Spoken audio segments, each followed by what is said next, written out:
සදහවත් සුපින්වත්නි, ඔබ සියලු දෙනාටම කායික නිරෝගීකමත් මානසික නිරෝගීකමත් ලැබේවා. මේ උතුම් ගෞතම බුද්ධ ශාසනයේදීම චතුරාර්ය සත්‍ය ධර්මය අවබෝධය ලැබේවායි කියලා අදත් අපේ ශ්‍රාවක පින්වත් ඔබ සියලු දෙනාටම අප ආශිර්වාදය ප්‍රාර්ථනා කරන්න කැමැතියි. අදත් මේ උතුම් සදහම් දේශනාව මුළු මහත් ලෝකේටම බෙදා හරින්නට sannivedanaya කරන්නට තමන්ගේ පින්බර දායකත්වයේ ලබා දෙනවා ගාල්ල උණවටුන කැස්බපානේ නිතුමින නිවසේ පදිංචි දීපිකා විජේසිරිවර්ධන පින්වත් මහත්මිය විසින් අද මේ උතුම් දේශනාවට දායකත්වයේ දැරීම තුළින් බලාපොරොත්තු වෙනවා වසර 8කට පෙර පරලෝසපත් හේමරත්න විජේසිරිවර්ධන ආදරණීය පියාට පින් අනුමෝදන් කිරීමත් ඒ වගේම බෑණනුවන් වන සුමින්ද දීපාල් ඒ වගේම සීනදි නිතායා මිනදි දිනායා කියන මිනිබිරියන්ට සෙත් පතන්නත් බලාපොරොත්තු වෙනවා. ඒ වගේම 81 වෙනි වියේ පසුවන ඒ.ජේ.එම්. ලීලාවතී මෑණියන්ටත් සෙත් පතන්න බලාපොරොත්තු වෙනවා. මේ උතුම් දේශනාව අවසානයේදී අප බලාපොරොත්තු වෙනවා ඒ සියලු දෙනාටම සෙත් පතමින් පින් අනුමෝදන් කරමින් මේ උතුම් ධර්මයට දායකත්වයේ දැරීම තුලින් ලබාගත් සියලු ආනිසංස අනුමෝදන් කරන්නට. ඉතින් ඔබ දායකත්වයේ දරපු පින්වත් ඔබටත් පෞලී ජීවත් වෙන හැම දෙනාටමත් තුනුරුවන්ගේ අනන්ත ආශිර්වාදයෙන් උතුම් ධර්ම අවබෝධයම ලැබේවායි කියලා ප්‍රාර්ථනා කරනවා. සුපුරුදු පරිදි ඊයේ දවස පින්වත්නි බදාදා දවස අලුයම කාලයේදී බ්‍රහ්ම මූර්ති හෝරාවෙන් පාන්දර 3:00 ඉඳලා පාන්දර 5:00 වෙනකම් උතුම් මහා සෑය වන්දනා කළා. ප ဋ ාණ දේශනාව සජ්ජායනා කළා. ඒ වගේම බුද්ධානුස්සතිය වැඩුවා. කිරි ආහාර පූජා කිරීම සිද්ධ කළා. මේ සියලුම පුණ්‍ය ශක්තිය අද දේශනාවට දායකත්වයේ දරන පින්වත් හැම දෙනාටමත් මේ උතුම් ධර්මය ශ්‍රවණී කරන ලංකාවෙත් ලෝකෙ ජීවත් වෙන හැම දෙනාටමත් අපි අනුමෝදන් කරන්නට සෝදානම්. මේ හැම දෙනාටම පින් අනුමෝදන් වේවා. ඔබේ සියලු යහපත් ප්‍රාර්ථනාවන් ඉටු වේවායි කියලත් අපි ප්‍රාර්ථනා කරනවා. සෙනසුරාදා දවසේත් පින්වත්නි හවස් යාමේහි උතුම් සද්ධර්ම දේශනාවක් අප රුවන්වැලි මහා සෑය අභියස සිට සිද්ධ කළා. දහස් සංඛ්‍යාත පිරිසක් එදත් මහා සෑය වඳින්න පුදන්ට රැස් වෙලා සිටියා. අපට පේනවා පින්වත්නි අපේ රටෙත් ලෝකෙත් ඉන්න පිරිස මොනතරම්නම් විශ්වාසයකින් සහ ඒ වගේම ශ්‍රද්ධාවන්ත ස්වභාවකින් යුක්තව මේ උතුම් මහා සෑය වන්දනා කරනවාද කියලා කියන කාරණාව. අප හැමදාමත් ඔබට අනිවාර්යයෙන්ම අපේ දේශනාවන් වල සඳහන් කරන්නේ ඔබේ සිතේ තුල තියෙන විශ්වාසය ලෞතර බුදුරජාණන් වහන්සේ පිළිබඳව උන්වහන්සේගේ උතුම් නවරාදී බුදුගුණ පිළිබඳව ඔබේ තියෙන විශ්වාසය මේ විශ්වයේ තියෙන මහා බල සම්පන්නම ස්ථානය එහෙම නැත්නම් ද්‍රෝණියක් පමණ නැලි 4ක පමණ ධාතුන් වහන්සේලා වැඩ සිටින වැඩිම ධාතුන් වහන්සේලා ප්‍රමාණයක් වැඩ සිටින ඒ ජීවමාන ශක්තියක් තිබෙන තැනක් තමයි උතුම් ස්වර්ණමාලී මහා චෛත්‍ය රජාණන් වහන්සේ කියලා කියන්නේ. ඒ නිසා එවැනි තැනකට දහස් සංඛ්‍යාත පිරිස් ලක්ෂ සංඛ්‍යාත පිරිස් නිරන්තරයෙන්ම පැමිණිලා බලන්ට ඒ වගේ තැනක ඒ ගාථාවන් සජ්ජායනා කරනවා බුදුගුණ මෙනෙහි කරනවා භාවනාවන් වඩනවා මොනතරම්නම් ශක්තියක් ඒ උතුම් මහා සෑය අභියස තිබෙනවාද. පින්වත්නි ඒ උතුම් මහා සෑයට කෙනෙක් යන්න පුරුදුනාට පස්සේ අපිට පේනවා නිරන්තරයෙන්ම බොහෝ වෙලාවට අප අලුයම් කාලයේදී පාන්දර 5:00 පමණ ප්‍රධාන දොරටුව ඔබට විවෘතුනාට පස්සේ මම වන්දනා කටයුතු නිමාවට පත් කරලා එළියට එන අවස්ථාව. ඒ අවස්ථාවන් වලදී අපිට පේනවා මොනතරම්නම් සදහැවත් පිරිස් මේ සඳහා වඳින්න පුදන්න එනවද? සමහර ඇත්තන් මාසික වශයෙන් සමහරලට මාස 2-3ක සැරයක්. ඒ විදිහට Tamanගේ ජීවිතයේ තුළ මේක පුරුදු කරගත්ත මහා පුණ්‍ය කර්මයක් විදිහට සැලකෙමින් සමහර ඇත්තන් පැමිණෙන අවස්ථා තිබෙනවා. ඒ නිසා ජීවිතේ ඔබ සියලු දෙනාම පුරුදු වෙන්න ඕනේ. අඩුම තරමින් Tamanට ඉඩක් කඩක් ලැබෙන හැම මොහොතකම කොහේ ගියත් ඔබ මහා සෑය වඳින්න. ඒට මා සඳහන් කරන්නේ අර ලෞතුරා බුදුහාමුදුරුවෝ වැඩ ඉන්නවා කියලා කියන හැඟීම ඒ සංඥාව අපිට දැනෙනවා. එතකොට අපේ මනස සම්පූර්ණයෙන්ම මහා සෑයත් එක්ක බද්ධ වෙන්න අවශ්‍යයි. එතකොට තමයි අපිට එහි තිබෙන ශක්තිය අපේ ජීවිතයට ළඟා කරගන්නට පුළුවන්කමක් තියෙන්නේ. එතකොට අපිට ශ්‍රද්ධා සම්පත්තියත් ඇති කරගෙන අපි කියන්නේ සද්ධානුසාරී තත්යකටපත් වෙලා ධම්මානුසාරී තත්යකටපත් වෙලා ඒ කියන්නේ ලෞතුරා බුදුරජාණන් වහන්සේ දේශනා කරපු උතුම් සද්ධර්මය ඒ ඊ타මත්ම හොඳින් මෙනෙහි කරනකොට මේ නාම රූප ධර්මතාවන් පිළිබඳව මෙනෙහි කරමින් ඒ ධර්මඥානයක් අපේ ජීවිතය තුළ ඇති කරගත්තාම අර ශ්‍රද්ධා සම්පatti ඉතාමත්ම ප්‍රබල වෙනවා මානසික ශක්තිය ගොඩාක් අපේ ඉහළ මට්ටමකට ගෙනෙන්නට. ඒ වගේම අර ධර්මානුධර්ම ප්‍රතිපත්තියත් එක්ක ප්‍රඥාවෙන් යුක්තව ධර්මයේ ගැන මෙනෙහි කිරීම, ජීවිතය ගැන මෙනෙහි කිරීම, මේ නාම රූප ධර්මතාවන් පිළිබඳව මෙනෙහි කිරීම අර ගැඹුරු ජීවන දර්ශනයකට අපිට යන්නට හේතු වෙනවා. ඒ නිසා පින්වත්නි, ඔබ ජීවිතේ පුරුදු වෙන්න බොහෝ කාලයක් ඒ අලුයම්ම කාලේදී අපි වන්දනා කරන නිසා සමහර ඇත්තන් නම් මගෙන් විමසා සිටිනවා අපිටත් ඒ වෙලාවට වන්දනා කරන්න ඉන්න පුළුවන්ද කියලා. පින්වත්නි, පෞද්ගලික වශයෙන් ඔබට ඒ වෙලාවට එන්නට ඉඩ කඩක් ඇත්තේ නැහැ. ප්‍රධාන වශයෙන් ඔබට දොරටුව විවෘත වන්නේ පාන්දර 5:00ට. ඒ නිසා සමහර ඇත්තන් මට පණිවිඩ එවලා ඒ ගැන කනගාටු වෙන්න එපා. මේක මම ජීවිතය තුළ මගේ සංසාරයේ තුළ මම පාරමිතාවක් විදිහට පුරාගෙන ආපු දෙයක්. එනිසා ඒක මම හිතනවා මගේ ජීවිතයේ තුළ සසර තුළ මම පාරමිතාවක් විදිහට පුරාගෙන ඇවිල්ලා මට ඒ ඉඩකඩ ලැබිලා තියෙනවා. ඒ උතුම් මහසය වන්දනා කරන්නට. ඒ විතරක්ම නෙමෙයි, ඒ පින අනුමෝදන් කරන්නටත් ඔබටත් අනුමෝදන් කරන්න තරම් මම වාසනාවන්ත භාවයකට පත් වෙලා තියෙනවා. අදත් අපි විමසා බලමු අපේ දේශනාව, මූලික දේශනාවට ප්‍රධාන වශයෙන් අපි අවධානය යොමු කරමු. අපි ගිය සතියේදී දේශනාවේදී පාදක කරගත්තේ වැඩිහිටියන් මේ වැඩිහිටි නිවාසවලට යන්නේක පිළිබඳව. ජීවිතේ වයෝවෘද්ධ තත්යකට පත් වුණාට පස්සේ ඒ ඇත්තන් Tamanගේ ජීවිතය තුළ පුහුණු කරගත යුතු වටිනා ගුණධර්ම පිළිබඳව අපි ගිය සතියේදී සඳහන් කළා. මම හිතනවා ඒ බොහෝ දේශනාවන් අර ජීවිතයේ තේරුම් ගැනීම සඳහා, ජීවිත අවබෝධය සඳහා වඩාත් හේතු වෙනවා කියලා. වයෝවෘද්ධ, ඥානවෘද්ධ, තපෝවෘද්ධ, සීලවෘද්ධ, ගුණවෘද්ධ කියලා කියන මේ ගුණයන් පිළිබඳව, එහෙම නැත්නම් වැඩිවියට පත් වුණාට පස්සේ කෙනෙකුගේ ජීවිතය තුළ කතා කරන්න පුළුවන් කාරණාවන් ටික. එවැනි ගුණයකින් යුක්ත වූ කෙනෙක් මං හිතන්නේ ජීවිතේ Tamanට අකරතැබ්බයක් සිදුවන්නේ නැහැ. ඒ නිසා වැඩිපුර අපේ අවධානය යොමු කළේ තාත්තා පිළිබඳවයි අවධානය යොමු කළේ. අද අපේ දේශනාවේදී මා මූලික වශයෙන් මේ ලෞකික ජීවිතයට අදාළ වන කාරණා කීපයක් පිළිබඳව ගිය සතියේත් මේ සතියේත් මා දේශනාවට පාදක කරගන්නේ අපිට රටේ ලෝකේ අහන්ට දකින්ට ලැබෙන සමහර සිදුවීම්, සමහර කාරණාවන් පිළිබඳව යම්කිසි ආකාරයකට සංවේදීභාවයක් ඇති වෙන නිසා. මොකද හේතුව අම්මලා තාත්තලා සමහර වෙලාවට ගෙවල් දොරවල් වල දුක් විඳිනවා. ඊට අමතරව ගෙවල් වලින් ඔවුන් පිටමන් කරන අවස්ථා තියෙනවා. අඬදබර වෙන අවස්ථා තියෙනවා. ජීවිතේ කාටත් අපිට කියලා දෙන්න තියෙන කාරණාවක් තියෙනවා. අපි කවුරුත් පින්වත්නි මේ ජීවත් වෙන්නේ බොහොම කෙටි කාල පරාසයක්. ඒ කෙටි කාල පරාසයක් තුල ජීවත් වෙන අපිට ඇයි පින්වත්නි අපි එකිනෙකා අතර එනකොටා ගැනීම, ඒ වගේම අපේ සිත් දූෂණයට පත් කරගෙන අපි එකිනෙකා අතර හිත නරක කරගෙන ඇයි අපි ජීවිතය ගත කරන්නේ. ඊට වඩා අපි මේ ජීවිතේ ගත කරන මොහොත ඊ타ත්ම ස්වල්ප කාල පරිච්ඡේදයක් කියලා කියන එක. එහෙම නැත්නම් අවුරුදු 100ක් ඊට වඩා වැඩියෙන්, එහෙම නැත්නම් ඊට වඩා අඩුවෙන්, එහෙම නැත්නම් අපේ අවුරුදු 50ක් 60ක් පමණ කාල පරිච්ඡේදයක්. දවස් වශයෙන් ගත්තොත් එහෙම බොහොම දවස් සුල් ප්‍රමාණයක්, දවස් 25000 30000 කට වගේ සුළු කාල පරිච්ඡේදයක් ජීවත් වෙන එක තුළ අපිට පින්වත්නි මොකද්ද තියෙන බෙදා ගන්න තියෙන දේ? ලෝකේ මොනතරම්නම් ධනවත් මිනිස්සු ජීවත් වුණාද? මයිකල් ජැක්සන් කියලා කියන්නේ කවුරුත් දන්නවා ලෝකයේ හිටපු ප්‍රබලතම පොප් ගායකයෙක්. ඒ මයිකල් ජැක්සන් Tamanට වෛද්‍යවරු 16 දෙනෙක් තියාගෙන හිටියා කියලා තමයි අපි අහලා තියෙන්නේ. ඔහු සැලසුම් කළේ අවුරුදු 160ක් 50ක් පමණ ජීවත් වෙන්න. සල්ලි බිලියන ගණන් ඔහුට තිබුච්ච කෙනෙක්. නමුත් පින්වත්නි අපිට පේනවා අවුරුදු 50යි 52 වගේ ඊ타ත්ම කෙටි කාල පරාසයක් තුල ඔහු මරණයටකටපත් වෙනවා. ජීවිතයේ තුල තියෙන යථා ස්වභාවය ඒකයි. අපිට මොනතරම්නම් සල්ලි ධනයේ බලය මොන වගේ දේවල් තිබුණත් මේ ජීවිතේ ඇත්තට අපි කවුරුත් මුණ දෙන්න අවශ්‍යයි. ඒතකොට ඇත්තට මුණ දෙනකොට අපි ගෙවල් දොරවල් වල ජීවත් වෙනකොට අපි පුළුවන් තරම් අපි උත්සාහ කරන්න ඕනේ මේ කෙටි කාල පරාසය තුළ බොහොම සතුටින් ජීවිතේ ගත කරන්න. මොකද මොන තරම් දේවල් අපිට තිබුණත් ඔබ සමහර ලාට දුප්පත්ම ගෙදරක ජීවත් වෙනවා වෙන්න පුළුවන්.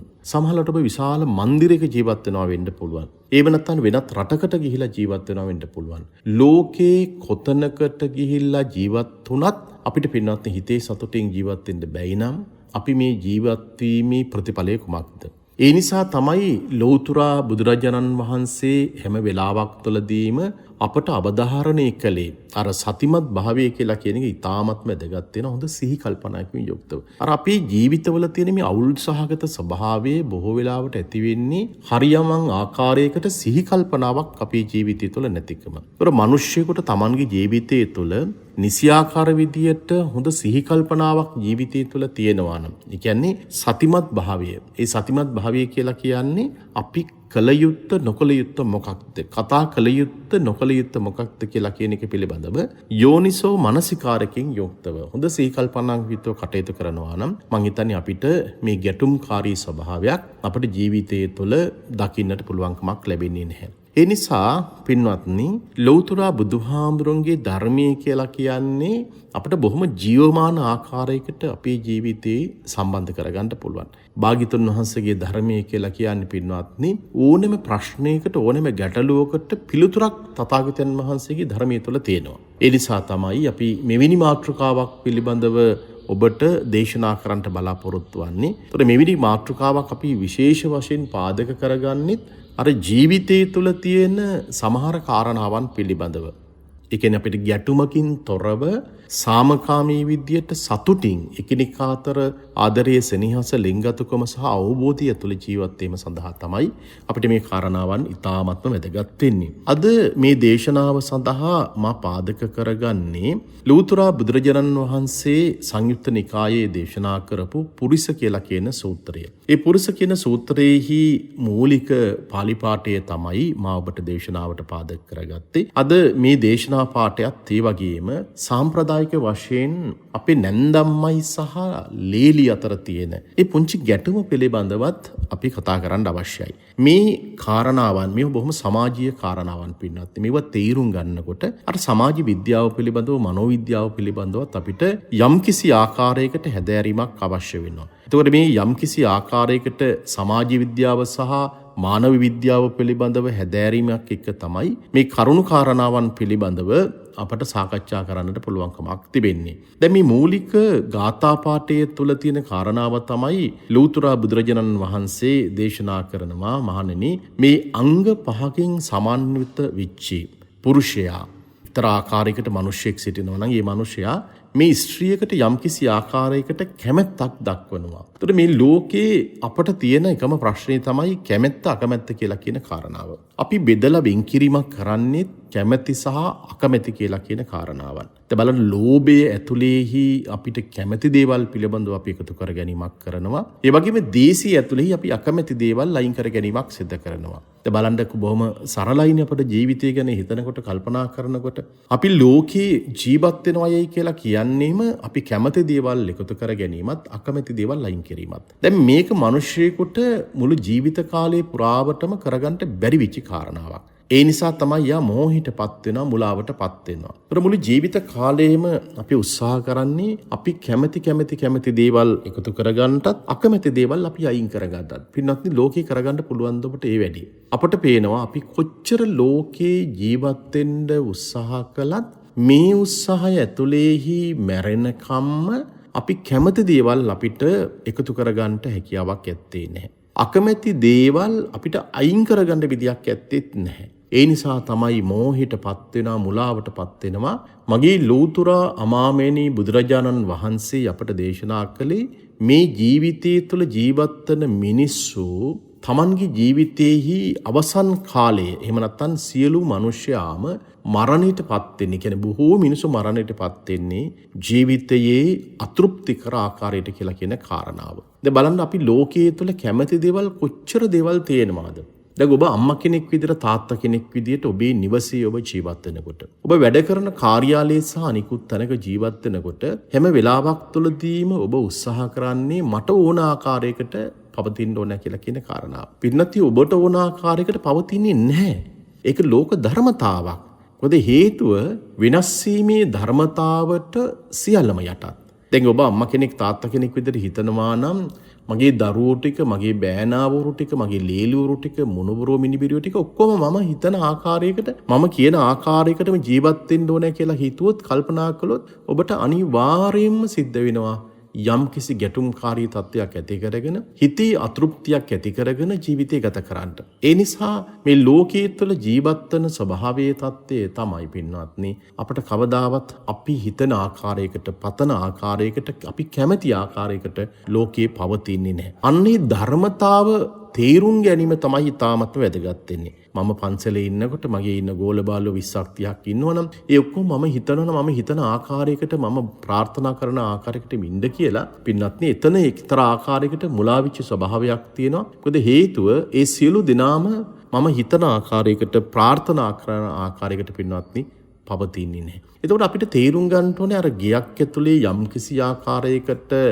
ගැටුම්කයිස ස්වභාවයක් තියෙනවා නම් ඔබ පන්සලකට ගියත් පන්සල ඇතුලේ ගැටුම් සහිත ස්වභාවයක් තිබෙනවා නම් ආයතනයකට ගියාට පස්සේ සමීතියකට ගියාට පස්සේ වැඩ කරන තැනක ගැටුම් සහිත ස්වභාවයක් තියෙනවා නම් මිනිස්සු විදියට සමාජය ඇතුලේ ජීවත් වෙනකොට යම්කිසි ගැටුම් සහිත ස්වභාවයක් තියෙනවා නම් ඒ ගැටුම් සහිත ස්වභාවය තුළ තියෙන විශේෂත්වය තමයි අර මට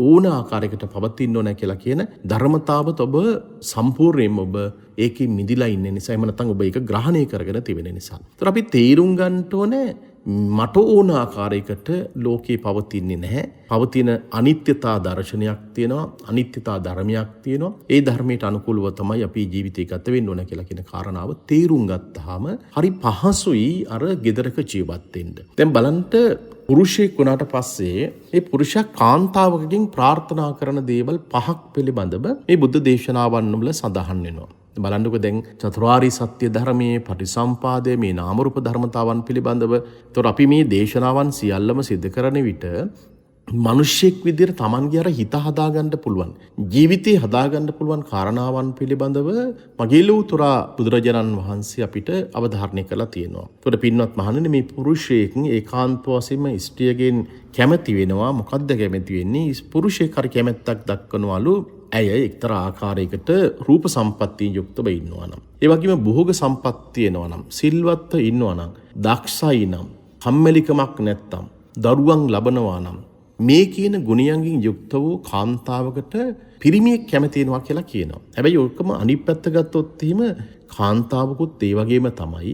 පිරිමියෙක් ලස්සන වෙනකොට, භෝගසප සම්පත් තියෙනකොට, එයා සිල්වත් වෙලා ඉන්නකොට, දක්ෂව ඉන්නකොට, අලස භාවයෙන් යුක්තව ඉන්නකොට, අලස භාවයකින් තොරව ඉන්නකොට පින්වත්නි, එතකොට එවැනි පුරුෂයෙකුත් යම්කිසි ආකාරයකට කාන්තාවකගේ ප්‍රියමනාප ස්වභාවයට හේතු වෙනවා. එතකොට මේ එක කාරණාවක් එක පැත්තකට විතරක් අපිට යොමු කරලා කතා කරන්න පුළුවන් කමක් නැත්තේ නේ. මේකේ දෙපැත්තක් තියෙනවා. ඒ දෙපැත්ත තමයි එකක් තමයි පුරුෂයෙක් ප්‍රාර්ථනා කරනවා රූපයත්, ඒ වගේම භෝග සැප සම්පත්, සිල්වත්කමත්, දක්ෂකමත්, අලසකමක් නැතුව ජීවත් වෙන එක. දැන් මෙතනදී බලවත් වැදගත් වෙන කාරණාව තමයි මා ඔබට අවධාරණය කරන්නේ මිනිසෙකුගේ ජීවිතය තුළ තිබෙන්නා වූ අර රූප සම්පත්තිය කියලා කියන කාරණාව එක කාටත් අවශ්‍යයි. රූපේ තියෙන්නත් පුළුවන්, රූපේ නැති වෙන්නත් පුළුවන්. හැබැයි රූපයටත් වඩා අපි අවධාරණය යොමු කරන්නේ පින්වත්නි එයාගේ තියෙන ගුණවත්කමට, එයාගේ තියෙන සිල්වත්කමට, එයාගේ තියෙන දක්ෂකමට, එයාගේ තියෙන අලස භාවයකින් තොරව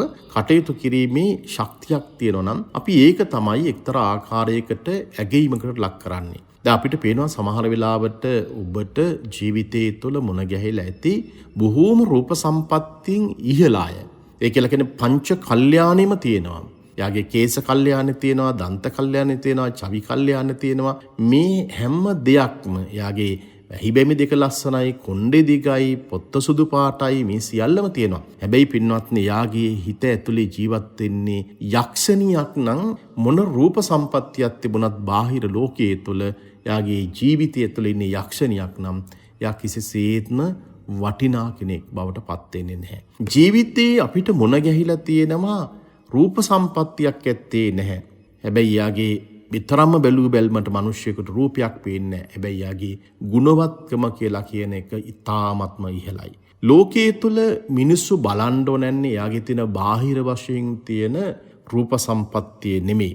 පින්වත්නි, ගිහි වේවා පැවිදි වේවා, තරුණයෙක් වේවා තරුණියක් වේවා, අම්මා කෙනෙක් වේවා තාත්තා කෙනෙක් වේවා, භික්ෂුන් වහන්සේ කෙනෙකුගේවත් අපි රූපයක් බලන්න හොඳ නැහැ. ඒ උන්වහන්සේ අඳින සිවුරවත් අපි ඉගෙන නොසිතේ යුතුයි. උන්වහන්සේගේ රූපේ පිළිබඳව අපි නොසිතිය යුතුයි. උන්වහන්සේගේ කොණ්ඩේ රවුල පිළිබඳවත් අපි නොසිතිය යුතුයි. ඒවා ඔක්කොම බාහිර ලෝකයේ තුල තියෙන දේවල් මිසක්කා අර අභ්‍යන්තරයේ තුල තියෙන දේවල් නෙමෙයි. එතකොට අපිට පේනවා මිනිස්සෙකුගේ ජීවිතය තුළ තියෙන අර අභ්‍යන්තර වශයෙන් තියෙන මනුෂ්‍ය ගුණධර්ම කියලා කියන කාරණාව ඉතාමත් වැදගත් වෙනවා. මොකද මේ මනුෂ්‍ය ගුණධර්ම තිබ්බහම තමයි මිනිස්සෙකුගේ සුවඳ දස අත පැතිරලා යන්නේ. න පුප්ප ගන්ධෝ පටිවාතමේති න චන්දනං තගර මල්ලිකාවා සතංච ගන්ධෝ පටිවාතමේති සබ්බාදිසා සප්පුරුෂෝ පවාති. දැන් අපිට මෙතනදී ආනන්ද හාමුදුරුවෝ ප්‍රශ්නයකුත් යොමු කරනවානේ ලෞතර බුදුරජාණන් වහන්සේට. මේ ලෝකයේ තුල තියෙනවා සුලඟ හමාගෙන යන දිශාවට සුවඳ ඇති වෙන දේවල්. මූලගන්ධ, සාරගන්ධ, පුප්පගන්ධ කියලා සඳහන් කරනවා. සමහර මල් වර්ග තියෙනවා. ඒ මල් වල සුවඳ පැතිරලා යනවා. මුල් වල සුවඳ පැතිරලා යනවා. ගස් වල තියෙන කොළවල සුවඳ පැතිරලා යනවා. හැබැයි මේවා එක හුළඟ හමාගෙන යන දිශාවට පමණමයි යන්නේ. හැබැයි සියලු දිශාවන්ටම යම්කිසි කෙනෙකුගේ සුවඳක් පැතිරෙනවා නම් ධර්මයේ තුල පෙන්වම් කරන්න පින්වත්නි, ඒක තමයි එයාගේ ජීවිතයේ තුල තියෙන මනුෂ්‍යත්වයත් එක්ක ගොඩනැගෙන ගුණධර්ම ටික. එහෙම නැත්නම් සීලය කියලා කියන්නේ. ඒතකොට මේ සියලුම දිශාවන්ට හමන සුවඳ තමයි ලෞතර බුදුරජාණන් වහන්සේ අපිට පෙන්වම් කොට වදාලේ අප්පමත්තෝ අයංගන්තෝ යායන් තගර චන්දිනී යෝච සීලබතංගන්තෝ වාති දේවි සිතුම. දෙවියන් අතර පවා යම්කිසි ආකාරයකට සුවඳ පැතිරලා යනවා. සුවඳ පැතිරලා යන්නේ කුමක්ද?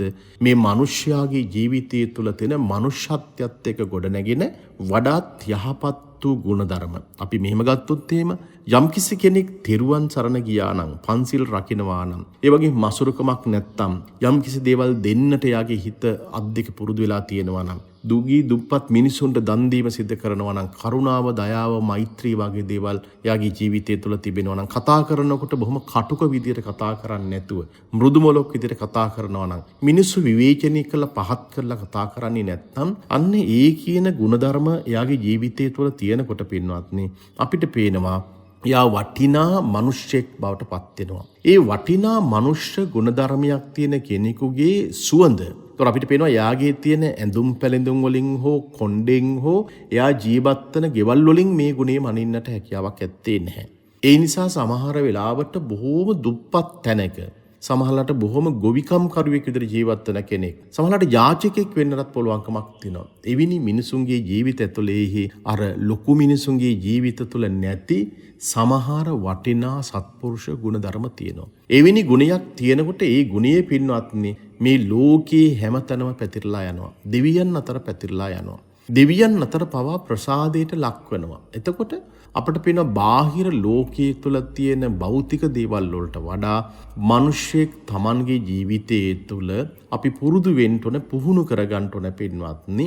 අපේ ජීවිතය තුළෙහි මේ අභ්‍යන්තර ඒ වටිනා ඒ මනුෂ්‍ය ගුණධර්ම අපේ ජීවිතය තුළ ඇති කරගන්න. දැන් සමහර වෙලාවට අපිට පේනවා ඒ ගුණධර්ම අපේ ජීවිතය තුළ ඇත්තේ නැහැ. ඒකට නමුත් අපි කරන්නේ මොකක්ද?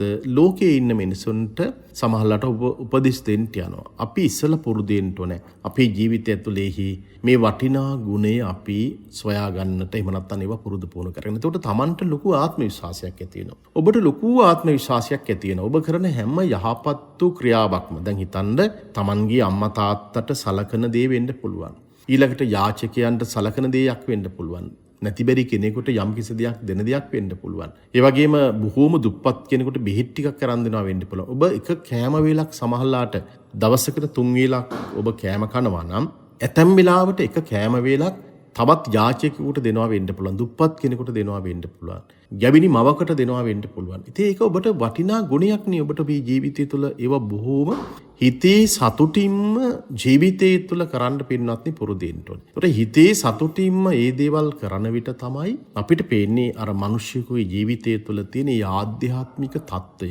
ඒ ආධ්‍යාත්මික ගුණය කියලා කියන කාරණාව අපිට පේනවා ජීවිතේ ඉතාමත්ම වටිනා දෙයක් බවට පත් වෙනවා. දැන් අපේ මනුෂ්‍යත්වය කියලා කියන කාරණාව බොහෝ වෙලාවට අපිට පේනවා ගිලිහිච්ච ස්වභාවයක් තමයි පේන්නේ. මිනිස්සු Tamanගේ ජීවිතය තුළ මුදල ඉස්සරහට කරාට පස්සේ, Tamanගේ දීපල ඉස්සරහට කරාට පස්සේ, Tamanගේ කුලයද එහෙම නැත්නම් පරම්පරාවද ඉස්සරහට යොමු කළාට පස්සේ Tamanගේ ජීවිතය තුළ තියෙන අර වටිනා මනුස්සකම් බොහෝ වෙලාවට ජීවිතය තුළ අමතක වෙනවා. ඒත් මිනිස්සු සමහර වෙලාවට Tamanගේ ජීවිතය ගැනවත් හිතන්නේ නැතුව කල්පනා කරන්නේ නැතුව උදේ ඉඳලා හවස වෙනකම්ම එක්කෝ මුදල් හදල් හම්බ කිරීම සඳහා තමයි ජීවිතේ වෙහෙසෙන්නේ. මිනිස්සු Tamanගේ ලෙඩ රෝග ගැන පවා හිතන්නේ නැතුව පින්වත්නි මුදල් හම්බ කරනවා. පස්සේ මොකද වෙලන්නේ? ඔවුන් ලෙඩ වුණාට පස්සේ ලෙඩ සුව කරගන්න අර හම්බ කරගත්ත සියලුම මුදල් ටික වියදම් කරනවා. දැන් එහෙම මුදල් වියදම් කරනකොට ඔහුට Tamanගේ අනාගතය ගැනත් විශාල බයක් ඇති වෙනවා.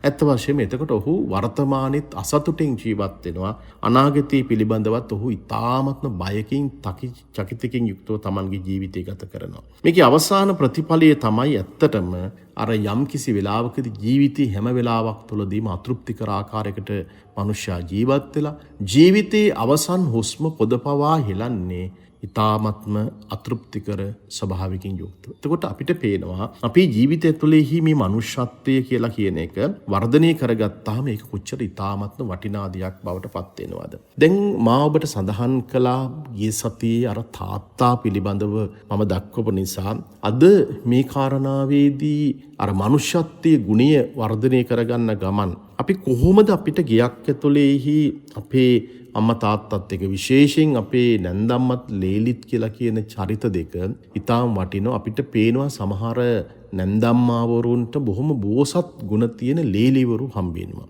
ඇතැම් වෙලාවට සමහර අම්මලා අපිටම කියන කාරණාව තමයි මගේ දුවට වඩා මගේ ලේලි ඉතාමත්ම හොඳයි කියලා කියනවා. මගේ පුතාට වඩා මගේ බෑනා ඉතාමත්ම හොඳයි කියලා කියනවා. දැන් එහෙම හොඳයි කියලා කියන එහෙම බෝසත් ගතිගුණ අර Tamanගේ අම්මාට තාත්තට සලකන ස්වභාවයෙන් යුක්තවම සලකන පිරිසුත් මේ ලෝකයේ තුල පින්වත්නි අපිට ඕන තරම් මොන ගැහෙනවා. ඒතකොට මේ කියන කාරණාවන් අර සියල්ලම අපිට පේනවා එක්තරා ආකාරයකට හැම දිනාටම මේක එක්තරා ආකාරයකට ගලපන්න හැකියාවක් ඇත්තේ නැහැ. නමුත් ඒ වුණාට අපි කවුරුත් උත්සාහ කරන්න ඕනේ අපි අර මනුෂ්‍ය ගුණධර්මත් එක්ක ඒ අවබෝධය ඇතුළේහි Tamanගේ ජීවිතය ගත කරන්න. දැන් අපි දන්නවා හැම අම්මා කෙනෙක්ම Tamanගේ දරුවන්ට විශාල ආදරයක් ලිංගතුකමක් දක්වනවා. දැන් ඇයි පින්වත්නි ওই සාම්ප්‍රදායික වශයෙන් නැන්දම්මා සහ ලීලි අතර තියෙන ගැටුම ඇති වෙන්නේ? මේකේ මනෝවිද්‍යාත්මක පැත්තක් තියෙනවා. මේ මනෝවිද්‍යාත්මක පැත්ත හොඳට තේරුම් ගත්තොත් හරි ලේසියි ඔබට මේක කළමනාකරණය කරගන්න. ඔබ පුතා නම් ඔබේ බැඳගත් ඔබේ බිරිඳ ඔබේ පුතාගේ අම්මට යම්කිසි ආකාරයකට එරෙහි වෙනවා නම් අම්මා පුතාගේ බිරිඳට එරෙහිවීමක් වෙනවා නම් මෙතන තියෙන පුංචි ආකාරයකට මනෝවිද්‍යාත්මක පදනමක්. ඒ මනෝවිද්‍යාත්මක පදනම හොඳට තේරුම් ගත්තට පස්සේ අපිට පේනවා පින්වත්නි ඒක බොහොම ලේසියෙන් පහසුවෙන් විසඳ ගන්නට පුළුවන්කමක් තියෙනවා. මම මේ නැන්දම්මා සහ ලීලි අතර තියෙන ඒ ගැටුම මේක මම හිතනවා බොහෝ වෙලාවට බොහෝ ඇත්තෝ දන්නේ නැහැ. අපි වැඩිහිටි අම්මා කෙනෙකුට තාත්තා කෙනෙකුට මේකේ මනෝවිද්‍යාත්මක කියලා කිව්වහම මේක තේරෙන්නේ නැහැ. නමුත් අම්මේ තාත්තේ ඔබේ දුව හෝ එහෙම නැත්නම් ලේලිත් එක්ක ගැටුමක් ඇති කරගන්නකොට ඒ ගැටුම තුල තියෙන මූලික හේතුව කුමක්ද කියලා කියන එක තේරුම් ගන්න අවශ්‍ය වෙනවා. මේ ලෝකයේ තුල තියෙන හැම දෙයක්ම හේතුඵල සම්බන්ධතාව උඩ ගොඩනැගිලා තියෙන්නේ. මේ සංසාර චක්‍රේ පවා අවිජ්ජා පත්‍ය සංඛාරා සංඛාර පත්‍ය විඥානං කියලා මේක පෙන්වුම් කරලා තියෙන්නේ එක්තරා ආකාරයකට යම්කිසි න්‍යාම ධර්මයකට අනුකූලව. ඒතකොට මේ න්‍යාම ධර්මයට අනුකූලව ගත කරන විට අපි ඒක තේරුම් ගත්තාම හරි පහසුවෙන් ජීවිතේ පවත්වාගෙන යන්නට පුළුවන්කමක් තියෙනවා. මම වඩාත් කැමති මේ මනුෂ්‍යත්වයේ පිළිබඳව දක්වන කාරණාව මූලික වශයෙන් ඔබට පුංචි මේ ජාතක කතාවක තියෙන කාරණාවක් බොහොම සාර සංක්ෂේපයක් විදිහට ඉදිරිපත් කරන්න. ඉන් පසුව අපි බලමු අර නැන්දම්මාගේ සහ ලේලිගේ තියෙන ආධිපත්‍ය කොයි විදිහටද එහෙම නැත්නම් මේ ගැටුම කොහොමද ඇති වෙන්නේ කියලා කියන එක තේරුම් ගන්න. දැන් මේ ජාතක දේශනාව ජාතක පොතේ සඳහන් වන 406 වෙනි කච්චානි කියලා කියන ජාතකයේ කොටසක් තමයි එහි සාරාංශයක් තමයි මම ඔබට මේක ගෙනහැර දක්වන්නේ. බලන්න මෙහිම ගැටුම්ද ඔබේ ගෙවල් දොරවල් වල තියෙන්නේ. පින්වත්නි එක උපාසකයෙක් ඉන්නවා එහෙම නැත්නම් එක තරුණ දරුවෙක් ඉන්නවා. ඒ තරුණ දරුවා Tamanගේ අම්මත් එක්ක එහෙම නැත්නම් දෙමව්පියන් එක්ක තමයි උන්ගේ ජීවිතය ගත කරන්නේ. ඒතර මේ තරුණ දරුවා Tamanගේ අපෝපස්ථාන කටයුතු සියල්ලක්ම ගොවිතැන් කටයුතු කරන ගමන් Tamanගේ අම්මට උපස්ථාන කරමින් අපි හිතමු අම්මත් එක්ක ජීවත් වෙන්න කියලා. අම්මට උපස්ථාන කරමින් හැම කටයුත්තක්ම සිදු කරනවා. දැන් එහෙම පුත්තුවරු ඉන්නවා. අපිට පේනවා සමහර පුතාලා අම්මලාට අපෝපස්ථාන කරනවා.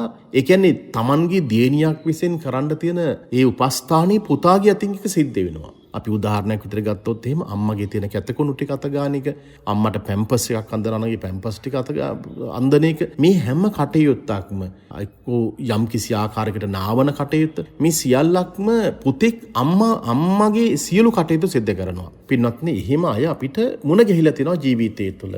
දැන් පුතෙක් තාත්තගේ කැතකුණු අතගාමින් තාත්තට පැම්පස් එකක් අඳමින් ඒ දේවල් කරනවා කියලා කියන එක සාමාන්‍ය දෙයක්. ඒක මමත් මගේ ජීවිතය තුළ මම කරලා තියෙන දෙයක්. මම පැවිදි තත්ත්වයකට පත් වුණත් මගේ තාත්තාගේ කටයුතු මම එහෙම සිද්ධ කරලා තියෙනවා. ලෝකයේ තුල අපිට ඒ වගේ දෙයක් අපේ තාත්තලා විදිහට සලකන කෙනෙකුට කරන්න තියෙනවා නම් ඒක තාමත් අපිට කරන්නට පුළුවන් කමක් තියෙනවා. ඒක කිසිදු ප්‍රශ්නයක් නෑ, ගැටලුවක් ඇත්තේ නෑ. එතකොට ඒ අර පියසෙනිහසෙන් තමයි මේ කටයුතු සිද්ධ කරන්නේ. නමුත් ප්‍රශ්නේ තියෙන්නේ දැන් අර පුතෙක් අම්මගේ කටයුතු කිරීම කියලා කියන එක බොහොම දුර්ලභම කාරණාවක් බවට පත් වෙනවා. එතකොට මේ කච්චානි ජාතකයේ තුල පෙන්눔 කරන පුතා ඇවිල්ලා Taman මේ ලෝකෙට බිහි කරපු අම්මා වෙනුවෙන් උපස්ථාන කරන කෙනෙක්. එතකොට හම්බ කරගෙන ඇවිල්ලා මහන්සි වෙලා ඒ ගොඩනගාගත්ත දේවල් වලින් අර Tamanගේ අම්මා තාත්තා පෝෂණය කිරීම කියලා කියන කාරණාව. ඒක ඉතාමත්ම වටිනවා පින්වත්නි. මොකද හේතුව මම මීට පෙරත් ඔබට සඳහන් කරලා තියෙනවා කවදාවත් කිසිම දරුවෙක්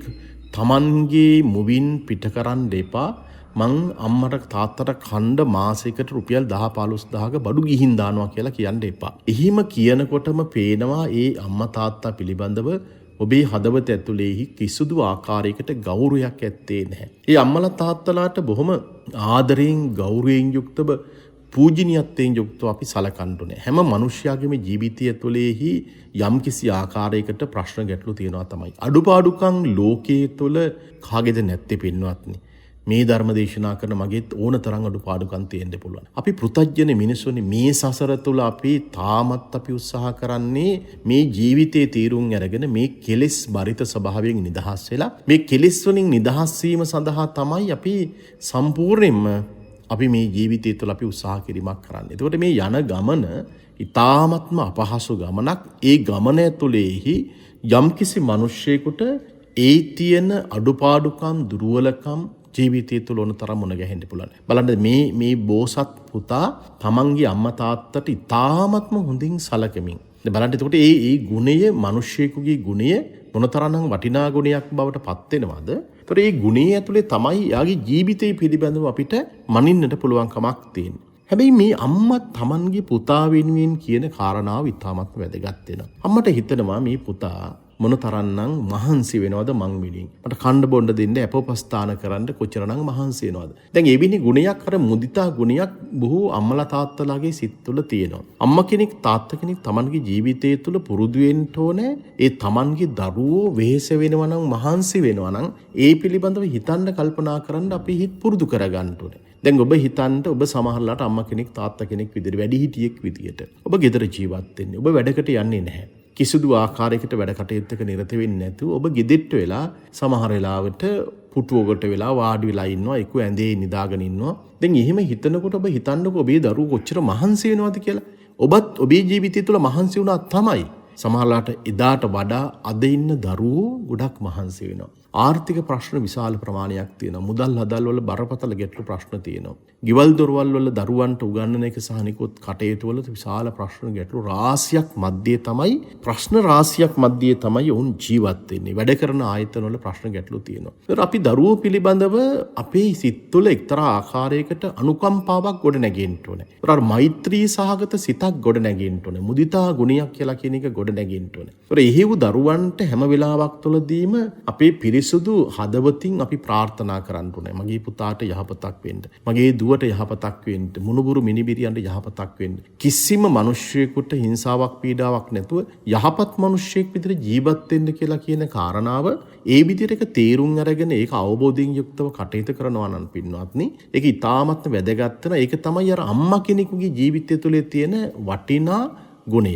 එහෙම නැත්නම් අර වැඩ කරලා මහන්සිලා එන්න පුතාට හෝ තමන්ගේ සාම්පුරුෂයාගේ ඇඟට කඩා පැනලා ඔබ කොහිද ගියේ, මෙච්චරලා කොහිද ගියේ, කාගිත් එකද ගියේ, නොයෙකුත් ආකාරයේ ප්‍රශ්න ඇති කරගෙන ඒ සැකයන් නැති කරගෙන ජීවත් වුණාම පින්වත්නි, අපේ ජීවිතේ හරි අවුල් සහගතයි. ඒ වගේම ඒවා මිනිස්සුගේ ජීවිතයට ඔරොත්තු දෙන්නේ නැහැ. අපේ හිත වලට ඔරොත්තු දෙන්නේ නැහැ. අපේ රුධිර ධාතුව සම්පූර්ණයෙන්ම විනාශයකට පත් වීමක් සිදු වෙනවා. දැන් මම මේ කියන්නේ මේ පුතා තමන්ගේ අම්මට හොඳට සලකනකොට අම්මට ඇති වෙන අනුකම්පාව. පුතාට යෝජනා කරනවා, පුතේ උඹ මහන්සි වෙනවා හැමදාම.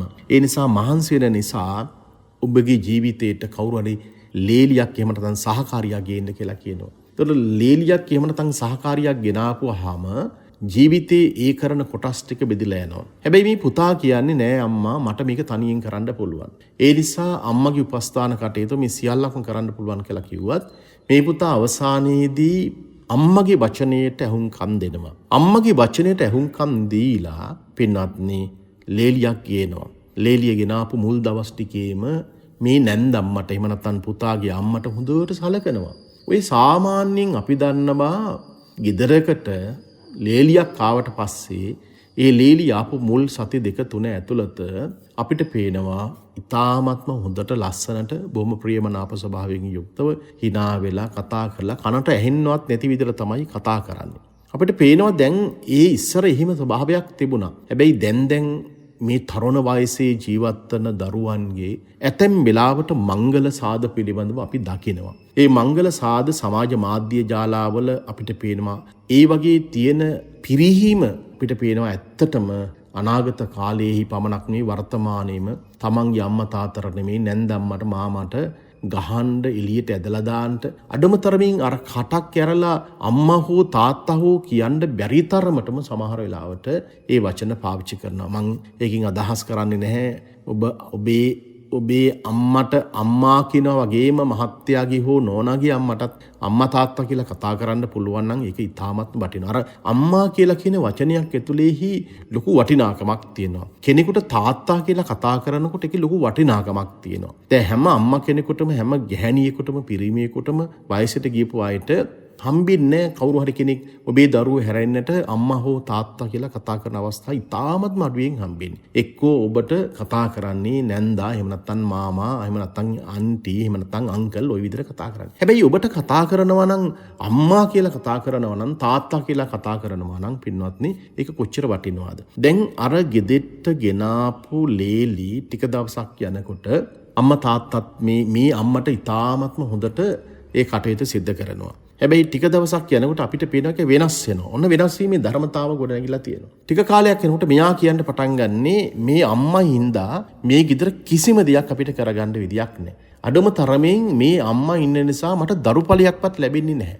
ඒ නිසා අම්මා මේ ගෙදරින් පිටමං කරන්න ඕනේ. පින්වත්නි බලන්නකො පුතේකට කොහොමද එහෙම දෙයක් කරන්නට පුළුවන්කමක් තියෙන්නේ? දැන් ඒ නිසා අර ලේලිය අම්මට නොයෙක් ආකාරයෙහි අකටයුතුකම් සිද්ධ කරනවා. සමහර වෙලාවට පුතාලා නැති කාලෙක දුවලා නැති කාලෙකට ඔබේ බෑනා වෙන්න පුළුවන්, ඔබේ ලේලි වෙන්න පුළුවන්. අම්මලා තාත්තලාට නොයෙක් ආකාරයේ වචන කියනවා. ඒ වචන හරින්ම කටුකයි. ඒ වචන අහන්න අපේ හිත පුරුදු වෙලා නැහැ පින්වත්නි. ඒ නිසා සමහර වෙලාවට අපිට නොයෙක් ආකාරයේ අපි කියන අර පළ නොකිය පලා බෙදෙනවා. දැන් මේ ගෙදෙට්ට ආපු ලේලිත් මොකද කරන්නේ? අර අම්මට උණු වතුර ඉල්ලපුවාම සීතල වතුර ගෙනත් දෙනවා. ඊළඟට සීතල වතුර ඉල්ලුවොත් එහෙම උණු වතුර ගෙනත් දෙනවා. මාළුවේ ලුණු මදි කියලා කිව්වොත් එහෙම ලුණු ගොඩාක් දාලා ඉවරලා කැම ටික හරියට සලගෙනත් දෙනවා. ඒ විතරක් නෙමෙයි මේ ඇඳේ මකුණු ඉන්නවා කියලා කිව්වොත් එහෙම ගම පුරාවට ඇහෙන විදියට ඊයේත් මම මේකේ මකුණු ටික ඔක්කොම අයින් කරලා සුද්ධ කරා කියලා මේ නොයෙක් ආකාරයේ දේවල් සිද්ධ කරනවා. සමහරලාට පුතාට අම්මා පිළිබඳව කලකිරීමක් ඇති කරන්න අවශ්‍ය නිසා මේ ලේලිව මොකද කරන්නේ? සෙම්සුටුවාදිය වටපිටාවේ දාලා බලන්නකෝ ඔයාගේ අම්මා කරලා තියෙන වැඩේ. වගේ තාත්තා කරලා තියෙන වැඩේ බලන්නකෝ. කොහොමද මේ ගෙදර ජීවත් වෙන්නේ? පිටමිනිස්සු ආපුවම මොනවද හිතන්නේ, කල්පනා කරන්නේ? අපි දරුවෙක් කොහොමද හදාගෙන ජීවත් වෙන්නේ? කොහොමද යහපත් ලෙස ජීවත් වෙන්නේ? තව කොච්චර කාලයක් ජීවත් වෙන්නද? මේ අම්මා කවදා මැරෙන්නේ කන්ද? පින්වත්නි, ওই වාගේ වචන කියලා මම කියන්නේ බෑන වෙන්න පුළුවන්, ලේලි වෙන්න පුළුවන්. ඔය දෙගොල්ලම ඒ කටේත සිද්ධ වෙනවා වෙන්න පුළුවන්. ඒ නිසා පින්වත්නි මේ ලේලිය අර පුතාට යෝජනා කරන්නේ මේ අම්මා ගෙදරින් පිටමං කරන්න ඕන කියලා කියන කාරණාව. දැන් එතකොට පුතේකට ලොකු ප්‍රශ්නයක් ඇති වෙනවා. අම්මද අවශ්‍ය වෙන්නේ එහෙම නැත්නම් ලේලිද අවශ්‍ය වෙන්නේ? ඇතැම් වෙලාවට ලේලිගේ පැත්ත ගන්නවා, එහෙම නැත්නම් පුතා Tamanගේ බිරිඳගේ පැත්ත ගන්නවා. අම්මාට සමහරලාට කියනවා එහෙනම් අම්මා යන්න කියලා කියනවා, පිටමං වෙන්න කියලා කියනවා. මේ ප්‍රශ්නය ගැටලුකාරී ස්වභාවය තත්ත්වය අපිට පේනවා පින්වත්නි. ඒ නිසාම තමයි ඔය වැඩිහිටි නිවාසවලටත් සමහර වෙලාවට අම්මලා තාත්තලාට යන්න සිදු වෙන්නේ. අම්මලා තාත්තලා මෙච්චර මහන්සි වෙලා අපි කියන්නේ මම් මොනවටද? සමහර අම්මලා කියන්නේ කොහොමද? තාත්තලා කියන්නේ කොහොමද? මම් මොනවටද? මේ කොහිවත් යන්නේ මිනිසුන්ගේ වචන අහන්නයි යන්නේ. මීටේදී හොඳයි මං ගිහලා කොහේ හරි ආරණ්‍යයකට යනවා, පන්සලකට යනවා. එහෙම නැත්නම් කොහේ හරි තැනකට යනවා, වැඩිහිටි නිවාසයකට යනවා කියලා අම්මලා තාත්තලාත් ওই විදිහට තීන්දුව කරගන්න අවස්ථා තියෙනවා. ඒ නිසා පින්වත්නි අපි කියන්නේ මිනිස්සු විවාහ කරලා දෙනකොට ගෙදිට එනකොට අපි කාලා බලලා මැනලා අපි කිරලා රසද නැද්ද කියලා අපි බලන්නේ නැහැ. මේ මනුස්ස ජීවිතය තුළ තියෙන ස්වභාවයේ தත්ත්වය ඒකයි අපිට ජීවත් වෙන්න ඉන්නේ පින්වත්නි විවිධ තරාතිරමේ මිනිසොත් එක්ක. අර නානත්ත් කායා නානත්ත් සංඥා කියලා අපිට දේශනාවනවලත් පැහැදිලි කරන්නේ අපිට විවිධ මනෝභාවයන් තියෙන විවිධ අදහස් තියෙන මිනිසුත් එක්ක තමයි අපිට ජීවිතය ගත කරන්න වෙන්නේ. දැන් බලන්න මේ සාම්ප්‍රදායික වශයෙන් නැති වෙන ගැටුම ඇතුලේ තියෙන කාරණාවක් තියෙනවා. මෙන්න මේ ගැටුම බලන්න ඔබේ නිවසේ තුල තියෙනවද කියලා. ඔබේ අම්මා තාත්තත් එක්ක තියෙනවද, ලීලිත් එක්ක තියෙනවද, පුතා තියෙනවද? කවුරුත් මේ කාරණාව හොඳට තේරුම් ගන්න ඕනේ. දැන් මේ ලේලියක් ගෙදෙට්ට ගෙනාට පස්සේ ලේලිය පින්වත්නි ගේ ඇතුලේහි සතියක් දෙකක් ගියාට පස්සේ ලේලිට ඕන ආකාරයකට තමයි ගෙදර කටයුතු සිද්ධ කරන්නේ. ලේලිට ඕන ආකාරයකට කටයුතු සිද්ධ වෙනවා කියලා කියන්නේ ලේලි ගේ ඇතුලේ තියෙන දේවල් වෙනස් කරනවා. සාම්ප්‍රදායික වශයෙන් තිබිච්ච දේවල් වෙනස් කරනවා. එයා තමයි කුස්සියට ගිහිල්ලා උයන්න පටන් ගන්නෙ. එයා කියනවා නැන්දම්මට අම්මා පැත්තකටලා ඉන්න. අම්මා මෙච්චර කාලයක් මහන්සි වුණානේ මම උයන්නම්. පින්වත්නි අර ගේ ඇතුලේ තියෙන බඩු මුට්ටු ටික සහ සියලු දේවල් අයින් කරලා අම්මා නිකන් නිෂ්ක්‍රීය චරිතයක් බවට පත් කරලා පැත්තකට දාලා ලේලිගේ ආධිපත්‍යය ගොඩනගා ගන්නවා. දැන් ඔබට ජීවිතේ මෙහෙම වෙලා තියෙනවාද? සැබෑ ලෙසම බලන්න ඔබේ ගෙදෙට්ට ආපු ලේලි සමහර වෙලාවට බෑන වෙන්නත් පුළුවන්. ඔබව ඉන්දෙද්දී ඔබව යට කරලා එයාගේ ආධිපත්‍යය පතුර ගන්නවා. ඒ ආධිපත්‍ය පතුර ගන්නකොට නැන්දම්මයිකට කැමැත්තක් දක්වන්නේ නැහැ. නැන්දම්මට ඕන විදිහට තමයි පවතින්නේ. හැබැයි ලේලි මොකද කරන්නේ? ලේලි යා අලුත් විදිහකට හිතනවා, අලුත් විදිහට අලුත් පැෂන් කරනවා, විලාසිතාවන් කරනවා, ඔයිකුත් දේවල් කරනවා, පරණ දේවල් අයින් කරලා දානවා පින්වත්නි. ඔන්න ඔතන ගැටුමක් සිද්ධ වෙනවා. ඒ ගැටුමක් ඇතිවීම ප්‍රධාන වශයෙන් සිදුවන කාරණාව තමයි මෙච්චර කාලයක් ගේ තුලෙහි ආධිපත්‍ය පතරවාගෙන හිටපු අම්මගේ ආධිපත්‍ය බිඳ වැටෙනවා. අලුතෙන් ආපු ලීලියට යනවට මේ අම්මා කැමැත්තක් දක්වන්නේ නැහැ. ජීවිතේ එක දෙයක් තේරුම් ගන්න ඕනේ, හැමදාමත් අපට එකම ස්වභාවයකින් එකම තත්වයකින් ලෝකයේ තුල ජීවත් වෙන්න බෑ. ජීවිතේ අපි කවදාරි දවසක ජරාව ව්‍යාධි කියලා කියන තත්ත්වයන්ට අපි ජීවිතය තුළ පත් වෙනවා. ඒතකොට මේ ජරාව ව්‍යාධි කියලා කියන තත්ත්වයන්ට පත් වෙන නිසා අපේ ජීවිතේ එකම ස්වභාවයකින් එකම ආකාරයකින් පවතින්නේ නැහැ. ඒ නිසා අපේ ආධිපත්‍ය කොහොමදත් බිඳ වැටෙනවා. ඔබ මොන ආයතනයක කොයි තැනක විශාල ආධිපත්‍යයක් දරාගෙන හිටියත්, මම පන්සලේ ආධිපත්‍යයක් දරාගෙන හිටියත්, කොයි තැනක ආධිපත්‍යයක් දරාගෙන හිටියත් පින්වත්නි අපිට පේනවා ඒ ආධිපත්‍ය එක කාලයකදී ටික කාලයකදී අපෙන් ගිලීලා යනවා. අපිට තේරුම් ගන්න ඕනේ අපි ලෝකයේ අල්ලගෙන තිබෙන දේවල් එක්තරා අවස්ථාවකදී අපෙන් ගිලිහෙනවා. ඒ ගිලිහෙන ලෝකයක් තුළ අපි හිතාගෙන ඉන්නවා මේවා කවදාවත් වෙනස් වෙන්නේ නැහැ කියලා කියන ධර්මතාව. ඒ නිසා ඔබට අත්තරීමේ පුරුද්ද ජීවිතය තුළ ඇති කරගන්න ඕනේ. එතකොට අම්මා කෙනෙක්, තාත්තා කෙනෙක් ජීවිතය තුළ Tamanගේ හිතින් අත්තර ගන්න පුළුවන්. මේ ස්වභාවය ඔබට තේරුම් ගන්න පුළුවන් නම් ඔබේ ලේලිට, ඔබේ පුතාට, ඔබේ බෑනට ඒ ඉඩකඩ ඔබට දෙන්න පුළුවන්කමක් තිබෙනවා නම් එතන එක්තරා ආකාරයකට අර ගැටුම් සහිත ස්වභාවය ඔබට වළක ගන්නට පුළුවන්කමක් තිබෙනවා. දෙවෙනි කාරණාව බවට පත් වෙන්නේ මෙච්චර කාලයක් අම්මට ආදරේ දක්වපු කෙනා අපිට පේනවා අර අලුතෙන් බිරිඳක් ගෙනාවට පස්සේ ඒව නැත්නම් අර ලේලිට තමයි පුතාගේ ආදරය යන්නේ. අර අම්මට දක්වන ආදරය ගොඩක් වෙලාවට අඩු වෙලා යනවා. ඔතනත් පින්වත්නි අම්මගේ හිත ඇතුලේ පුංචි ඉරිසියාවක් ඇති වෙනවා. අපිට පේනවා සමහර පවුල් කඩාකප්පල් වීම සඳහා බලපාපු කාරණාවක් තමයි අර බැඳලා අර Tamanගේ බිරිඳට හෝ ස්වාමිපුරුෂයාට ආදරය දක්වන්නේ නැතුව තාමත් Tamanගේ අම්මා තාත්තට අර ස්වාමිපුරුෂයාට බිරිඳට වඩා වැඩි ආදරයක් දක්වනවා. නමුත් මේක අපි තේරුම් ගන්න ඕන අම්මා තාත්තට අපි ආදරේ කරුණාව දක්වන එක හරි. නමුත් මෙතනදී මේ ගැටුමක් ඇති නොවන ආකාරයකට අපි ඒක තේරුම් ගන්න ඕනේ. එතකොට පෞල් ජීවිතයක් ගත කරනකොට අම්මලා තාත්තලා වැඩිහිටියන් විතර තේරුම් ගන්න උන කාරණාවක් තමයි ඒ අය විවාහ වුණාට පස්සේ ඒ අයට ස්වාධීනව ජීවත් වෙන්න ඉඩකඩක් දෙන්න ඕනේ. අපි කරන ලොකුම බරපතලම ප්‍රශ්නේ තමයි පින්වත්නි ඒ අය විවාහ වුණාට පස්සේ ඒ විවාහ ජීවිතේට අපි ඇඟිලි ගනමින් ඒව නැත්නම් අනවශ්‍ය ආකාරයට ඔවුන්ගේ ජීවිතවලට ඉබී බලමින් අපි කටයුතු කිරීම. ඒකට එතන ලොකු ප්‍රශ්න ගැටළු රාශියක් ඇති වෙනවා. සමහර අම්මලා තාත්තලා තමන්ගේ දුව හෝ පුතා විවාහ වුණාට පස්සේ ඒ විවාහ වෙලා මාස 2-3කින් පස්සේ බලාගෙන ඉන්නේ දුවගේ ඇඟේ වෙනසක් වෙනවද කියලා. ඒ කියන්නේ දුවට දැන් බබෙක් හම්බෙන්න ඉන්නවද එහෙම නැත්නම් ගැබ් අරගෙන ඉන්නවද කියලා. දසමාසියක් විතර බලාගෙන ඉන්නව නැති වුනහම අර අම්මලා තාත්තලා අර දියණියට නොයෙක් ආකාරයේ හිංසා පීඩාවන් සිදු කරනවා. පින්වත්නි දරුවන්ගේ ජීවිතය ඇතුලේ සැලසුම් තියෙන්නට පුළුවන්කමක් තියෙනවා. සමහරකට කායික වශයෙන් සමහර ප්‍රශ්න ගැටලු ඇති වෙන්නට පුළුවන්කමක් තියෙනවා. සමහර අම්මලා තාත්තලාට ඕනෙකමක් තියෙන්නේ මේ සංසාරයෙන් ගොඩ යන්න නෙමෙයි තමන්ගේ දුව පුතා විවාහ කරලා දීලා ඒ අයගේ මුණුබුරෝ මිනිබිරිය බැලීම තමයි මේ කට්ටියගේ තියෙන එකම පරමාර්ථය බවට පත් වෙන්නේ. ජීවිතේ කිසිම ගැලවීමක් නැතුව අර හම්බින මුණුබුරෝ මිනිබිරියෝ දිහා බලලා ඒ අයත් නලවලා ඒ අයත් පාසල් අරගෙන ගිහිල්ලා තමන්ගේ ජීවිතේ මහ පොළවට දි รา පත් වෙනකම්ම ඒ කටයුතු වල නිරත වෙලා ඒ වගේ ඇලී ගෙල්ලා ජීවත් වෙනා මිසක් සමහර අම්මලා තාත්තලා උත්සාහ කරන්නේ නැහැ මේ සංසාරයේ තුල මේ ජීවිතයේ තුල පින්වත්නි තීරුම් අරගෙන බණක් භාවනාවක් කරමින් තමන්ගේ ජීවිතේ ගත කරන්නට සමහර අම්මලා උත්සාහ කරන්නේ නැහැ. ඒ නිසා අපි ජීවිතයේ තුළ පුරුදු වෙන්න ඕන මේ යථාර්ථය හොඳට තේරුම් අරගෙන ඒ දරුවෝ විවාහ වුණාට පස්සේ ඒ අයට ස්වාධීනව ජීවත් වෙන්න දෙන්න ඕනේ. නිදහසේ ජීවත් වෙන්න දෙන්න ඕනේ. ඒ කට්ටියගේ අනාගත සැලසුම් පිළිබඳව හෝ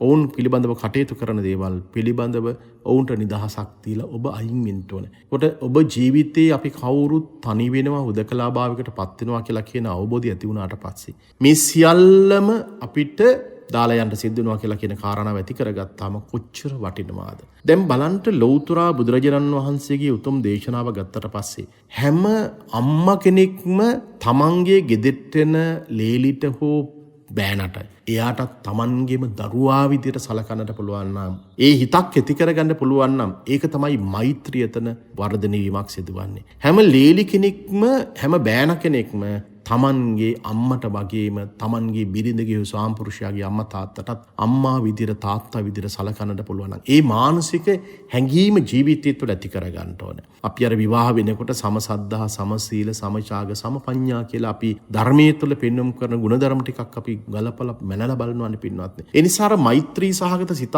එක්ක අපිට සලකන්නට පුළුවන්කමක් තිබෙනවා නම් ඒක ඉතාම වටිනවා. ඒතකොට අපි ලේලියක් වුණාට පස්සේ තමන්ගේ අම්මා තාත්තට ඒ ස්වාමිපුරුෂයාගේ අම්මා තාත්තට බිරිඳගේ ස්වාමිපුරුෂයාගේ අම්මා තාත්තට ඒ වැඩිහිටියන්ට ගෞරව දක්වන්න පුළුවන් නම් කෘතවේදී භාවය දක්වන්න පුළුවන්. ඔවුන් අදහස් ඉදිරිපත් කරන දේවල් වලට අපේ ගෞරවය දක්වන්න පුළුවන් නම් වැඩිහිටියෙක් විදියට එයා හිතන දේ පිළිබඳව අපිට තීරුම් ගන්න පුළුවන් නම් එයාගේ ශාරීරිය තුළ තියෙන ඇති වෙන දුර්වලතාවන් පිළිබඳව තීරුම් ගන්න පුළුවන් නම් ඒ කටකේ තියෙන ප්‍රවෘත්ති පිළිබඳව තීරුම් ගන්න පුළුවන් නම් පින්වත්නි තාමත් බැටෙනවා. ඒ නිසා හැම නැන්දම්මා කෙනෙක්ම අම්මා කෙනෙක්ම අර ලේලිට ස්වාධීනම ජීවත් වෙන්න එයාගේ අදහස් උදහස් වලට තාමත්ම හොඳ ගරුත්වයක් දක්වලා අපි කටයුතු කරන්න ඕනේ. බලන්නකො අපිට ඉවසීම පුරුදු කරගන්න පුළුවන් නම් මොනතරම් වටිනවද ශාන්තිය කියලා කියන එක. අර වෙනස් වෙන ධර්මතාවන් ඇතුළේහි ඒ ඉවසීම පුරුදු කරගත්තාම පින්වත්නි අපිට ඉතාම වටිනවා. හේතුව මොකද? ඉවසීමක් නැති තැන අපේ කටින් පිට වෙන වචන ඉතාමත්ම කටුකයි.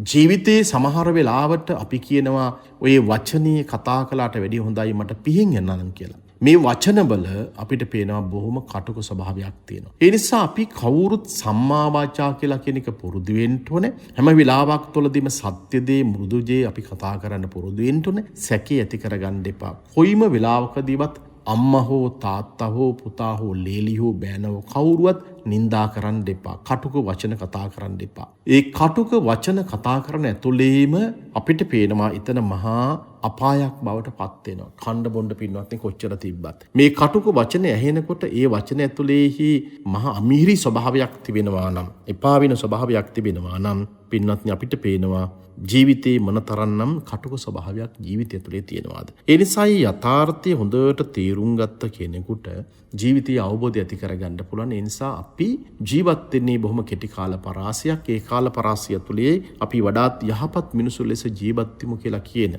ඒ හැඟීම අදිෂ්ඨානය ඇති කරගත්තොත් මං හිතන්නේ ජීවිතේ ගොඩක් දේවල් අපිට පින්වත්නි අවබෝධයෙන් යුක්තව ජීවිතය ගත කරන්න පුළුවන්කමක් තියෙනවා. ඒ නිසා ඔබට පෞල් ප්‍රශ්න ගැටලු කියලා කියන්නේ මේ සංසාරයේ තුළ ඔබව දික් කරන දෙයක්.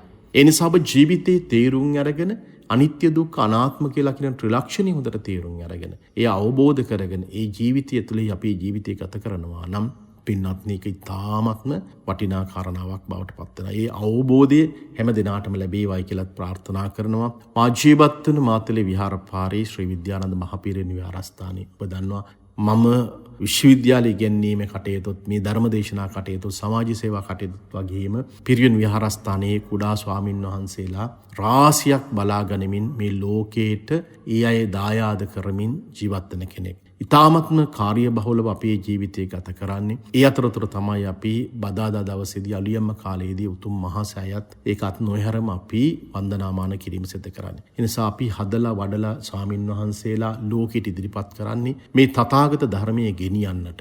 මේ සම්බුද්ධ ශාසනය තව බොහෝ চিරාත් කාලයක් පවත්වාගෙන යන්නට. ලබන මාසයේදී මගේ ශිෂ්‍ය ස්වාමින් වහන්සේලා 4 නමක් උපසම්පදා සම්පත්තියටපත් වෙනවා. එය ඉතාමත්ම වටිනා දෙයක්. මම හිතනවා මේ ඔබ අපට කවුරු හරි කෙනෙක් ලංකාවේ හරි කොහේ හරි තැනක ඉඳගෙන දන්පැන් පූජා කරනවා නම් මේ පූජා කරන හැම කෙනාටම මේ වෙලාවේදී මම පින් අනුමෝදන් කරනවා. මහා සෑය අභියසසිතත් මේ පූජාව හැමදාමත් සිද්ධ කරනවා. විශේෂයෙන් අපේ කුඩා ස්වාමින් වහන්සේලා 4 නමක් ලබන මාසයේහි උපසම්පදා සම්පත්තියටපත් වීම ඉතාමත් සන්තෝෂයෙන් යුක්තව මම මේ කාරණාව සිහිපත් කරනවා. ඉතින් ඔබට මේ පිළිබඳව දැනගන්න අවශ්‍ය නම් මට කතා කරන්න මම ඒ අවශ්‍ය කරන තොරතුරක් ඔබට ලබා දීම සිද්ධ කරන්නම්. අදත් විශේෂයෙන් මේ උතුම් දේශනාව සිදු කිරීම සඳහා Tamanගේ පින්බර දායකත්වය ලබා දුන්නා. ගාල්ල උණවටුන කැස්බපානේ නිතුමනි නිවසේ පදිංචි දීපිකා විජේසිරිවර්ධන පින්වත් මහත්මිය විසින් ප්‍රධාන අරමුණු බවට පත් වෙලා තිබුණේ වසර 8කට පෙර පරලෝසෙපත් හේමරත්න විජේසිරිවර්ධන ආදරණීය පියාට පින් දෙන්නටත් බෑණනුවන් වන සොමින්ද දීපාල්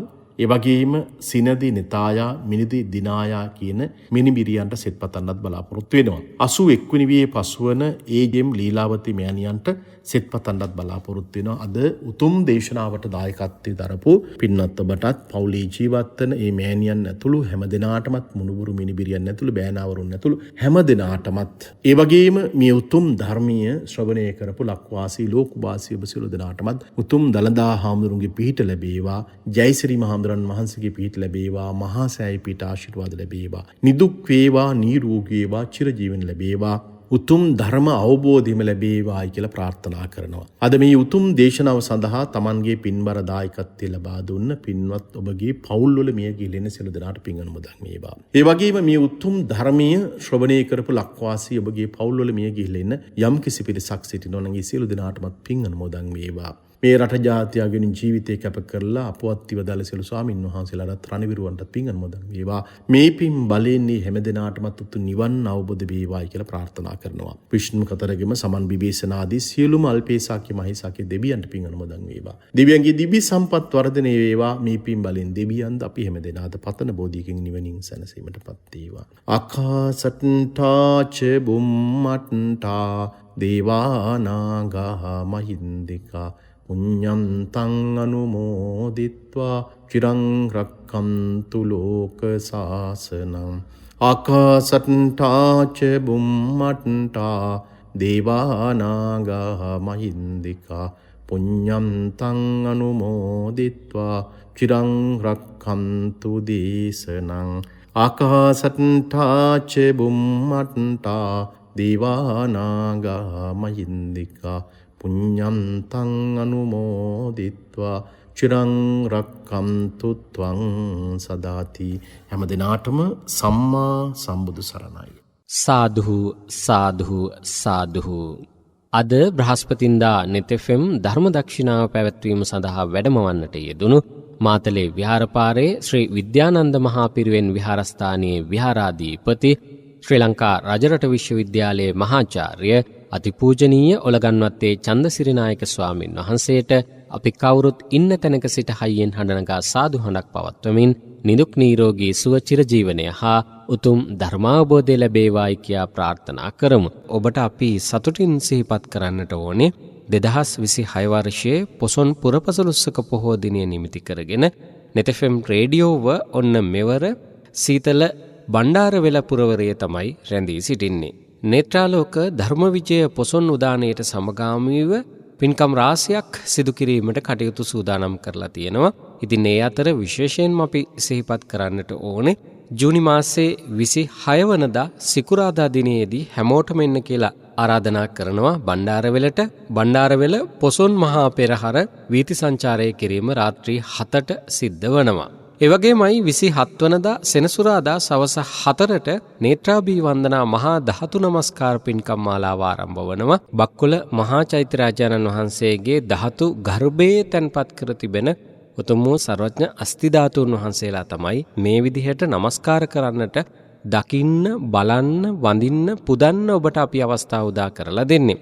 ඒ අනුව ඔබට පුළුවන්කමක් තිබෙනවා බක්කුල මහා චෛත්‍යරාජානන් වහන්සේ උදෙසා බුරුම දේශයෙන් පූජා කරන්නට යෙදුණු ඒ උතුම් ධාතුන් වහන්සේ දැක බලා ගන්නට පුළුවන්කමක් තිබෙනවා. ඒ වගේමයි තායිලන්ත දේශයේ සංඝරාජ මහානායක ස්වාමින් වහන්සේ පූජා කරන්නට යෙදුණු ඒ උතුම් සර්වඥ අස්ති ධාතුන් වහන්සේලාත් ඔබට දැක බලා ගන්නට පුළුවන්කමක් තිබෙනවා. ඒ වගේම සීවලි මහරහතන් වහන්සේගේ උතුම් වූ ධාතුන් වහන්සේ, බක්කුල මහරහතන් වහන්සේගේ උතුම් වූ ධාතුන් වහන්සේ ඇතුළු මහරහත් ධාතුන් වහන්සේලා දැක බලා ගන්න අපි ඔබ සියලු දෙනාට පැමිණෙන්න කියලා ආරාධනා කරනවා. ඉතින් 27 වනදා සවස් 4 සිට 29 වනදා පොසොන් පුරපසළොස්වක පොහොදා මධ්‍යම රාත්‍රී 12 දක්වාම නේත්‍රාභී වන්දනා මේ මහා ධාතු නමස්කාර පින්කම් මාලාව තුලින් ඔබට ධාතුන් වහන්සේ නමස්කාර කරන්නට පුළුවන්කමක් තිබෙනවා. ඒ අතර ශ්වේත පූජා වැඩසටහන පොසොන් පුරපසළොස්වක පොහෝ දිනයේදී උදෑසන 6 සිට රාත්‍රී 9 දක්වා විකාශය කිරීම සජීවී ලෙසින් සිද්ධ කරන්නේ බණ්ඩාරවෙල ශ්‍රී පුෂ්පාරාම